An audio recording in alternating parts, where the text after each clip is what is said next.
फैसलों की सीढ़ियां। सूरज ढलने को था। फार्म हाउस की खामोशी में हल्की हल्की हवा के झोंके पेड़ों को झुला रहे थे, लेकिन जायान के मन में तूफान मचा था। जायान बालकनी में खड़ा था, गहरी सोच में डूबा। तभी अकीब, आतिफ और जुबैर एक साथ उसके पास आए। तीनों के चेहरे पर गंभीरता थी। अकीब ने सबसे पहले चुप्पी तोड़ी। भाईजान, आप पिछले 3 दिन से यहीं फार्म हाउस पर ठहरे हुए हैं। मीडिया में सवाल उठने लगे हैं। एमएलए भी पूछ रहे हैं कि आप अचानक गायब क्यों हैं। आतिफ ने तुरंत जोड़ा, और सबसे बड़ी बात, आप लियाना को ज्यादा देर तक यहाँ नहीं रख सकते। ये फार्म हाउस कोई सुरक्षित जगह नहीं है। जायान ने बिना उनकी तरफ देखे जवाब दिया। मुझे मालूम है। जुबैर ने सीधा सवाल किया। तो फिर आप क्या सोच रहे हैं? हवेली में ले जाना ही पड़ेगा। माँ भी लगातार पूछ रही हैं। जायान ने आंखें बंद की, जैसे कोई भारी फैसला लेने जा रहा हो। मैं उससे वापस हवेली नहीं ले जा सकता। ऐसे ही उसने मुझे आंखों में देखकर कहा था कि वो किसी की भीख नहीं चाहती, और इस बार उसका भरोसा तोड़ दिया। तू कभी नहीं संभालेगी। जायान की आवाज भारी थी। तीनों भाइयों ने एक दूसरे की तरफ देखा। अकीब मुस्कुराया। तो फिर क्या आप उसे यहीं कैद करके रखेंगे? जुबैर चुटकी लेते हुए बोला। या फिर शादी करके इस फार्म हाउस को उसका परमानेंट एड्रेस बना देंगे? तीनों हंस पड़े, लेकिन जायान का चेहरा गंभीर ही रहा। ये मजाक नहीं है, उसने कहा। लियाना कोई आम लड़की नहीं है। उसके साथ जो हुआ, वो किसी के साथ भी होता तो टूट जाता। पर वो अब भी टिकी हुई है। आतिफ ने धीरे से कहा। भाईजान, आपकी आंखों में जो डर है, वो हम समझते हैं। आप डरते हैं कि कहीं वो फिर न भाग जाए, या कहीं दिल न टूटे। जायान ने सिर हिलाया। मैं उससे वापस हवेली ले जाऊंगा, मगर इस बार अपने तरीके से। माँ से कह दो कि वो उसका कमरा तैयार रखें। जुबैर ने आंख मारी। और अब्बू से? जायान की आंखों में वही पुरानी आग चमक उठी। अब्बू से मैं खुद बात करूंगा। अब जो होगा, वो मेरे फैसले से होगा, किसी डर से नहीं। तीनों भाई मुस्कराए। अब उन्हें पता था तूफान फिर से उठने वाला है, लेकिन इस बार जायान उसका सामना करने को तैयार था। योजक चिन्ह, योजक चिन्ह, योजक चिन्ह।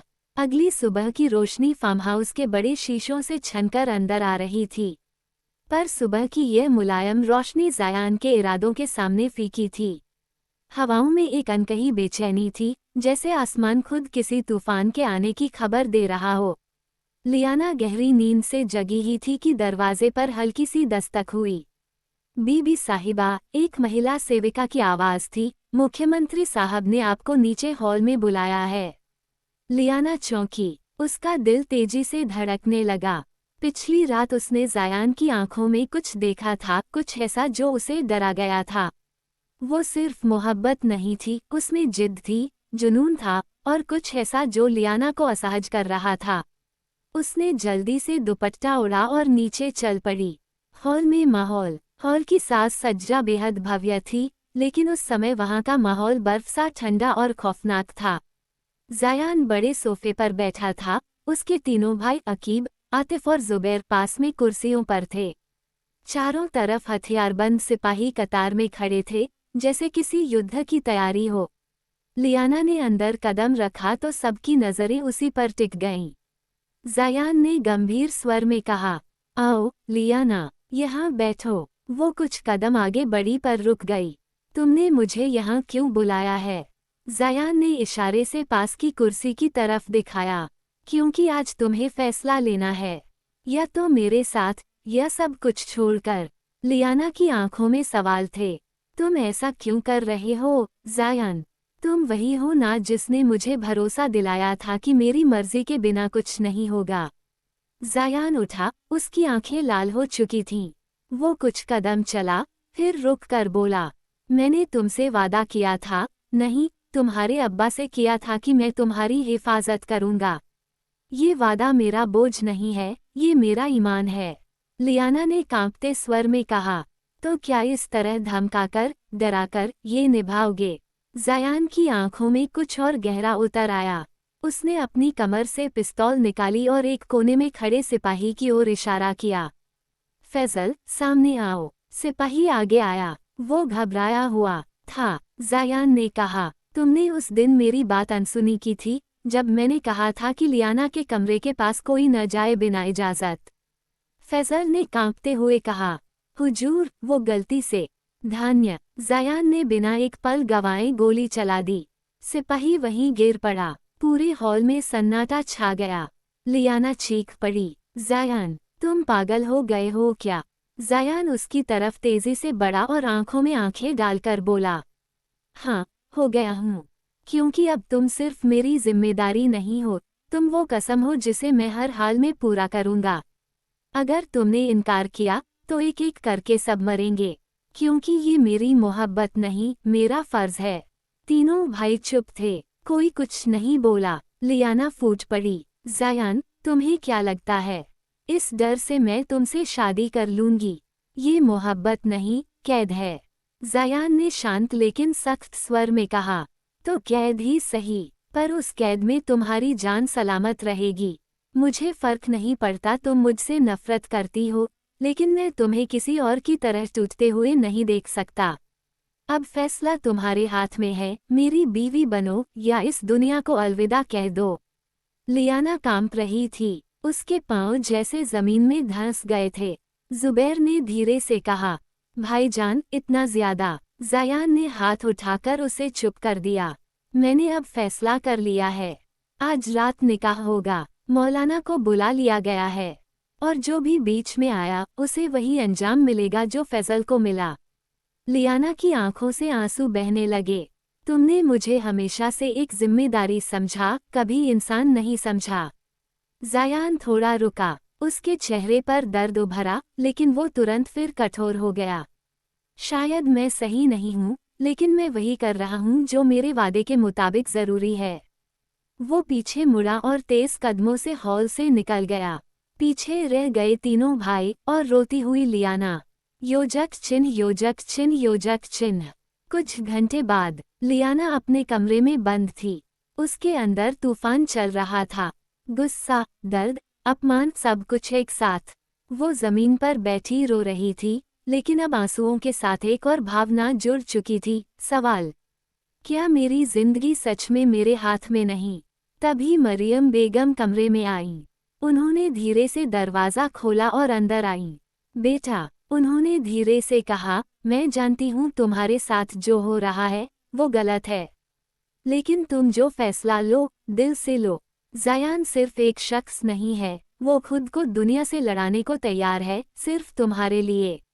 लियाना ने सिर उठाया, क्या जबरदस्ती का नाम भी अब मोहब्बत है? मरियम ने गहरी सांस ली, नहीं, लेकिन कुछ फैसले हालात की आग में जलकर ही निकलते हैं। ये आग तुम्हें भी जलाएगी और उसे भी। योजक चिन्ह, योजक चिन्ह, योजक चिन्ह। रात का वक्त, हर कोने में रौनक और शोर था। मौलाना साहब आ चुके थे। कमरे में गुलाब और मोगरे की खुशबू फैली थी, पर माहौल सजा की तरह लग रहा था।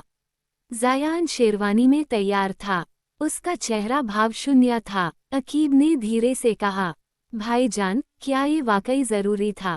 जायान ने आंखों में गहराई से देखा और बोला, बहुत जरूरी। अगर आज ये रिश्ता ना जुड़ा तो सब कुछ टूट जाएगा। आतिफ बोला, लेकिन दिल तोड़कर रिश्ता नहीं बनता भाई। जायान कुछ नहीं बोला। इसी बीच मरियम बेगम लियाना को लेकर निकाह वाले कमरे में आईं। लियाना की आंखें लाल थीं, चेहरे पर विरोध था, लेकिन चाल में मजबूरी थी। मौलाना साहब ने सबको बैठने का इशारा किया। निकाह के लिए लड़की का नाम? मरियम बोली, लियाना नूर बिन्त यासीन कुरैशी। और लड़के का? जुबैर ने कहा, जायान अल मुताकबीर बिन अफरोज अल मुताकबीर। मौलाना साहब ने पूछा, लियाना नूर बिन्त यासीन कुरैशी, क्या आपको जायान अल मुताकबीर के निकाह में काबुल है? 3 बार सवाल दोहराया गया। हर बार लियाना चुप रही। जायान की आंखों में गुस्सा उबल रहा था, पर वो कुछ नहीं बोला। आखिर तीसरी बार लियाना ने कांपते होठों से कहा, काबुल है। निकाह का पल। मौलाना साहब ने जैसे ही लियाना की धीमी कबूल है सुनी, कमरे में मौजूद सभी गवाहों के चेहरे गंभीर हो गए। मरियम बेगम ने लियाना का हाथ हल्के से थामा, जैसे उस टूटे हुए पल में उसे सहारा देना चाहती हूँ। मौलाना साहब ने अब रुख किया ज़यान की ओर। वो अब भी चुपचाप बैठा था, उसकी आंखों में वो सब कुछ साफ दिख रहा था, जिद, दर्द, मोहब्बत और वादा। मौलाना साहब ने पूछा, ज़यान अल मुतकबीर बिन अफरोज़ अल मुतकबीर, क्या आपको लियाना नूर बिन्त यासीन कुरैशी का निकाह में कबूल है? ज़यान की नज़रें सीधी लियाना पर जा टिकी, जो सिर झुकाए बैठी थी, दुपट्टे में खुद को छुपाए हुए, जैसे उसकी रूह भी कांप रही हो। मौलाना साहब ने दोबारा पूछा, क्या आपको लियाना नूर बिन्त यासीन कुरैशी का निकाह में कबूल है? ज़यान की मुट्ठियां भींच गईं और उसके होठों से ठंडे लेकिन दृढ़ स्वर में निकला, कबूल है। मौलाना साहब ने तीसरी बार दोहराया, क्या आपको लियाना नूर बिन्त यासीन कुरैशी का निकाह में कबूल है? ज़यान ने अब की बार थोड़ा जोर से कहा, कबूल है। मौलाना साहब ने दस्तावेज़ों पर दस्तखत करवाए। गवाहों ने भी दस्तखत किए। आवाज़ आई, मुबारक हो। निकाह मुकम्मल हुआ, पर ये मुबारकबाद किसी जश्न की तरह नहीं, एक सज़ा का ऐलान लग रही थी। योजक चिन्ह, योजक चिन्ह, योजक चिन्ह। निकाह के बाद का सन्नाटा। कमरा तालियों से नहीं, खामोशी और सिसकियों से गूंजा। जुबैर और आतिफ की आंखों में अफसोस था।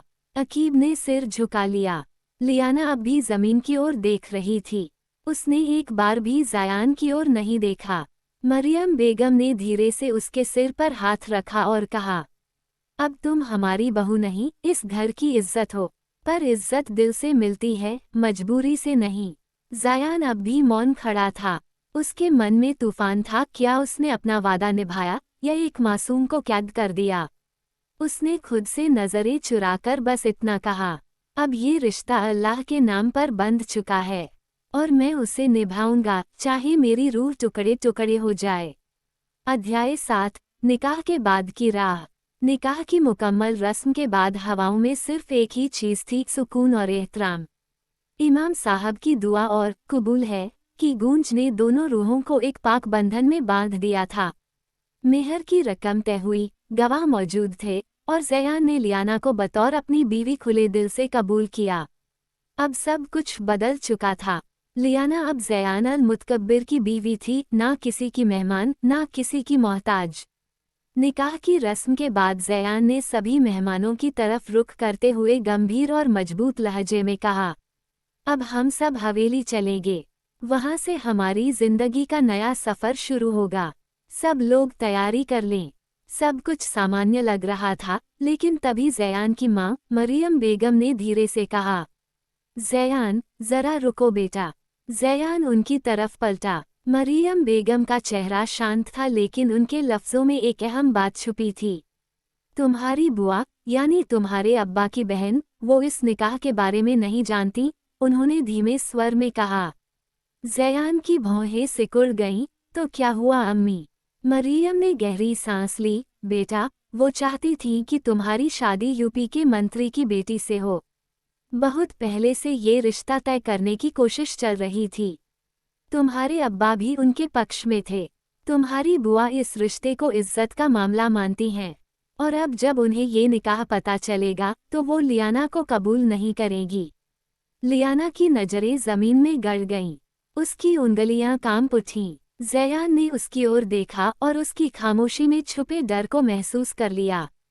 मरियम बेगम ने आगे कहा, बेटा, मैंने इस लड़की को अपनी बेटी की तरह अपनाया है, लेकिन हवेली में हर दिल इतना खुला नहीं। तुम्हारी बुआ का असर पूरे खानदान पर है। तुम्हें अब अपने फैसले की हिफाजत करनी होगी और अपनी बीवी को किसी भी हाल में रुस्वा नहीं होने देना होगा। ज़यान ने अपनी मुट्ठियां भींच लीं। उसकी नीली आंखों में आग झलक उठी। अम्मी, लियाना मेरी बीवी है, निकाह के सारे उसूलों के साथ। जिसने इसे ठुकराया, उसने मुझे ठुकराया, और मैं अपनी बीवी की इज्जत पर कोई सौदा नहीं करूंगा। उसने लियाना का हाथ थाम लिया, मजबूती से, भरोसे से। अब ये सिर्फ हवेली का सफ़र नहीं है, बल्कि एक इम्तिहान की शुरुआत है। लेकिन मैं हर कदम पर इसके साथ हूँ, चाहे कोई भी खिलाफ क्यों ना हो। लियाना की आंखों में हल्का सुकून झलका, जैसे उसे अब यकीन हो चला था कि वो अकेली नहीं है। हवेली की ओर पहला कदम बढ़ चुका था, एक बीवी की इज्जत और एक शौहर की जिम्मेदारी के साथ। फार्म हाउस के बाहर एसयूवीएस की एक लंबी कतार खड़ी थी। स्टाफ और सुरक्षाकर्मी तैयार खड़े थे। हवेली लौटने का वक्त आ चुका था, लेकिन अब यह वापसी साधारण नहीं थी। आज जयान की बगल में उसकी बीवी बैठी थी, उस निकाह के साथ जो किसी ने सोचा नहीं था। जयान की मां मरियम बेगम और उनके तीनों बेटे आकिब, आतिफ और जुबैर अपने अपने वाहनों में सवार हो चुके थे। पर सबसे पीछे की काली कार में बैठे थे जयान और लियाना साथ में, लेकिन एक अजीब सी दूरी के साथ। कार का दरवाज़ा जयान ने खुद लियाना के लिए खोला था। वह धीरे से अंदर बैठी, अपना दुपट्टा सिर पर सलीके से जमाते हुए। जयान उसके ठीक बगल में बैठा, लेकिन दोनों के बीच एक गहराई से भरी खामोशी पसरी हुई थी। कार चल पड़ी। बाहर की सड़कें पीछे छूटने लगी, लेकिन लियाना का मन कहीं अटक गया था, उसी निकाह की उन लम्हों में जो उसके लिए किसी बेमौसम तूफान की तरह आए थे। पीछे की सीट पर बैठी लियाना खिड़की की तरफ हल्का झुकी हुई थी। चेहरा झुका हुआ, आंखें नम और सोचें उलझी हुईं। जयान चुपचाप उसकी तरफ देख रहा था, जैसे वो उसके अंदर की हलचल को बिना लफ्ज़ों के पढ़ने की कोशिश कर रहा हो। लियाना के मन में जैसे एक जंग चल रही थी। मैंने निकाह तो कर लिया, पर मेरा दिल अब तक इस रिश्ते को पूरी तरह नहीं मान सका। क्या ये शादी बस एक वादा निभाने के लिए हुई, या इसमें मेरे लिए भी कोई जगह है? उसने एक गहरी सांस ली और आंखें बंद कर लीं। अगर मैं इस रिश्ते को सचमुच कबूल कर लूं, तो क्या मुझे जयान को उसका हक देना होगा, एक शौहर होने का पूरा हक? क्या मैं तैयार हूं इस सब के लिए? जयान अब भी चुप था, पर उसकी निगाहें सिर्फ लियाना पर थीं।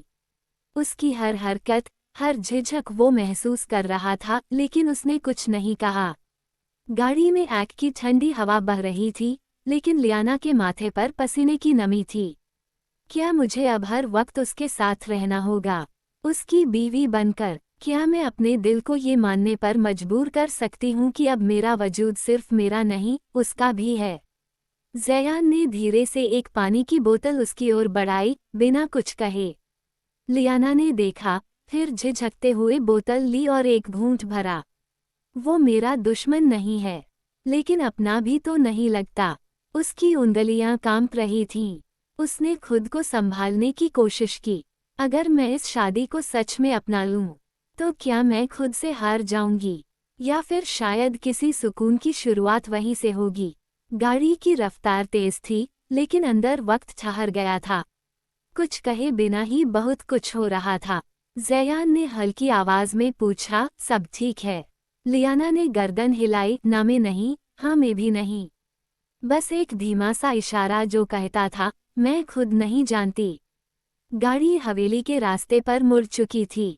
लियाना ने एक आखिरी बार बाहर देखा, खेत, पेड़, रास्ते सब पीछे छूट रहे थे।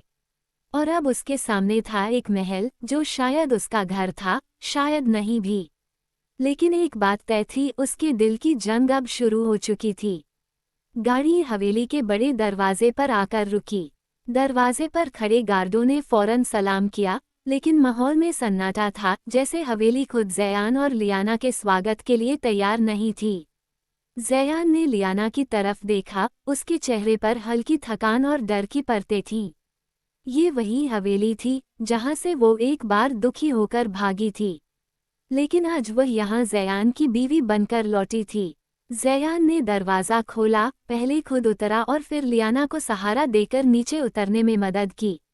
उसके हाथों का ये स्पर्श किसी दावे जैसा था, अब तुम अकेली नहीं हो। लियाना ने नजरें उठाई थीं कि हवेली की दहलीज पर एक कड़वी आवाज़ गूंज गई। कदम मत रखो इस हवेली में। आवाज़ उसके अब्बाजान, अफरोज अल मुतकब्बिर की थी। उनके चेहरे पर गुस्से की लकीरें साफ थीं, और लहजा इतना सख्त कि हवेली के हर कोने में सन्नाटा छा गया। लियाना सहम गई। जयान ने उसका हाथ और कस लिया। मैं इस निकाह को नहीं मानता, अफरोज साहब ने दो टूक कहा। जिसने खानदान की इज्जत का सौदा किया हो, वो इस हवेली में कदम नहीं रख सकता। अभी बात पूरी भी नहीं हुई थी कि पीछे से तेज और कड़वी आवाज सुनाई दी, और ये लड़की, जयान की बुआ रईसा बेगम, सख्त चेहरे के साथ सामने आ गईं। कौन है ये? कहाँ से उठाकर लाए हो इसे?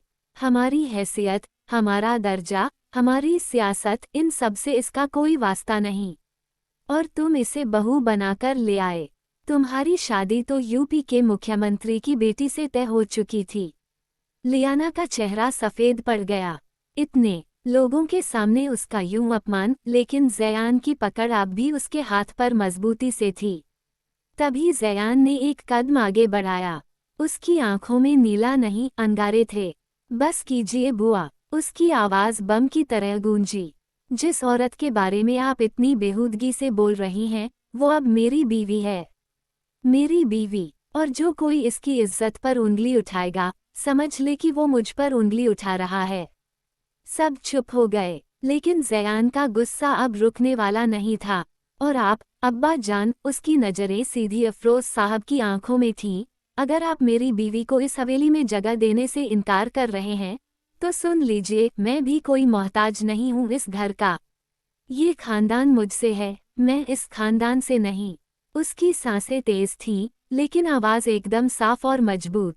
आप कहते हैं कि मेरी शादी उस लड़की से तय थी जो एक मुख्यमंत्री की बेटी है।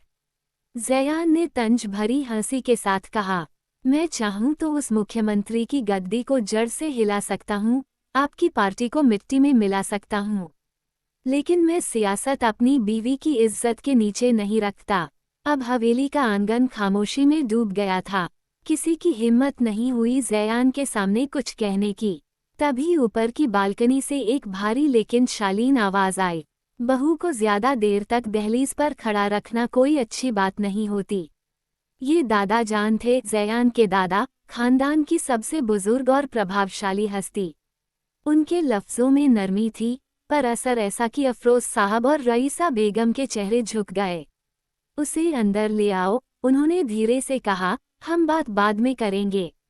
ज़यान ने बिना कुछ कहे लियाना का हाथ थामा और उसे हवेली की दहलीज पार करवाया। एक वक्त था जब ये घर उसके लिए अजनबी था, लेकिन आज वो उसी घर की बहू बन चुकी थी।